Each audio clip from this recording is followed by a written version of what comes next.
અમદાવાદમાં પરણિતાની છેડતી કરનારો આરોપી ઝડપાયો છે। આ આરોપીએ પરણિતાના ઘરે પહોંચીને મહિલાનો હાથ પકડીને તેની છેડતી કરી અને મહિલાને પોતાની સાથે આવવા માટે દબાણ પણ કર્યું। પરણિતાની ફરિયાદના આધારે ગાયકવાડ હવેલી પોલીસે આ આરોપીને ઝડપી લીધો છે। આરોપી મૂળ ઉત્તર પ્રદેશથી અમદાવાદ કમાવા માટે આવ્યો હતો અને દાણી લીમડામાં એક બેકરીમાં નોકરી કરતો હતો। પીડિતા જ્યારે બેકરીમાં સામાન લેવા માટે ગઈ ત્યારે આરોપીના સંપર્કમાં આવી। ત્યારથી આરોપી મહિલાનો પીછો કરીને તેને હેરાન કરતો હતો। મહિલાએ 1 વર્ષ અગાઉ પણ આરોપી સામે ફરિયાદ કરી હતી। જોકે આરોપી જામીન પર છૂટ્યા બાદ ફરી એકવાર મહિલાના ઘરે જઈને તેની સાથે આવવા દબાણ કર્યું હતું।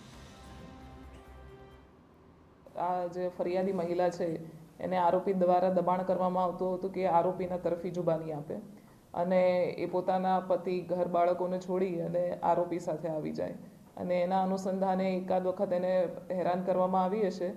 જ્યારે મહિલાએ તાત્કાલિક પોલીસને ફોન કરતા પોલીસ દ્વારા બનાવની ગંભીરતાને ધ્યાનમાં રાખી અટકાયતી પગલાં લીધા હતા, પરંતુ આરોપીએ ગઈકાલે ફરિયાદી સાથે છેડતી અને પીછો કર્યો હતો કે જેના અનુસંધાને એની વિરુદ્ધ અગાઉ જણાવેલ કલમ મુજબ ગુનો દાખલ કરવામાં આવ્યો છે।